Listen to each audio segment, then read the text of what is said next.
Well, it wouldn't be an episode of Spot On with Link Lauren if we did not talk about the Duchess of Scamlot. Some of you call her Walmart Wallace Simpson. I call her the Duchess of Montecito sometimes. She's the Duchess of Waffle House, but then again, that might be a little disrespectful to Waffle House because I freaking love Waffle House. I wish I were at Waffle House right now, but I'm here working for you guys. So Meghan Markle is back in the news. She's all over the royal news today because apparently her brand it's already over. It was over before it started. It was a quickie. You know, Meghan Markle, she's known for a quickie on the casting couch. Her brand was also a freaking quickie. So she gave an interview to a US business magazine. I believe it was Fast Company. And in the interview, Meghan Markle said she might never restock her jam or she might wait till 2026. She wants to step back and assess as ever, which is the name of her brand. She wants to step back, gather data. She wants to gather data and figure out exactly what as ever could be.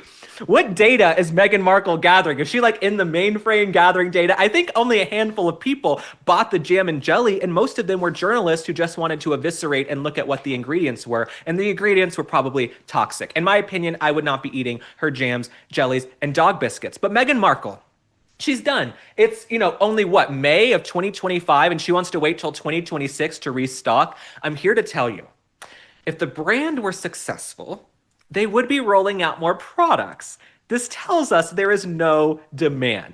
The manufacturers don't want to put together more products, more boxes, more components, all of those little pieces and bits and bobs. They don't want to do it because clearly there's no demand, right? Meghan Markle's brand is basically in the gutter. It's in the seventh ring of hell at this point. You'd have to be insane to buy her jams, jellies, and dog biscuits. Imagine you're trying to put food on the table for your family. You're trying to prepare breakfast for your kids before they go off to school. Are you going to say, you know what, let me get Meghan Markle's jam and jelly and spread it on toast? Nobody is thinking that, okay? Go get you some Smackers or Smuckers or whatever it's called and call it a day. No one wants Meghan Markle's jams, jellies, and dog biscuits. So in the interview, she also said she's thinking about doing a clothing line. She wants to do a clothing line. Now, this is a woman who is a fashion fatality. Meghan Markle, she walks out of the house basically wearing a burlap sack. Everything is wrinkled. I would never call Meghan Markle a fashion icon. There's a reason she's never been on the cover of Vogue because even Anna Wintour, who I can't stand and is a liberal shill, even Anna Wintour has reverence for the royal family and does not respect Meghan Markle, this little huckster.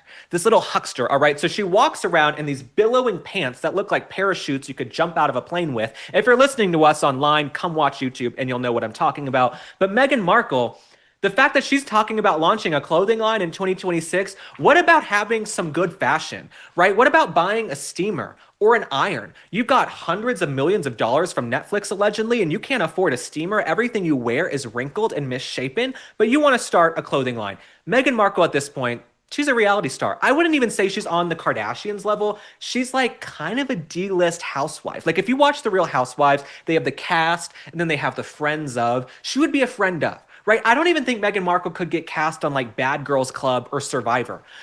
That might not be a bad idea, actually. I would pay money to see Meghan Markle on Survivor or Meghan Markle on I'm a Celebrity, Get Me Out of Here, but I don't know if she's a celebrity anymore. So Meghan Markle, we wish you well with your brand. I don't know what the hell you're doing. You say your brand is sold out and there's so much demand. Why are you waiting years and years and years? The last thing I'll say is, according to this reporting, Netflix is kind of done with her too. You know, the Polo documentary didn't do well. Shocker. Americans weren't interested in a documentary on Polo that the royals were barely in. So Meghan Markle, we wish you well with your brand.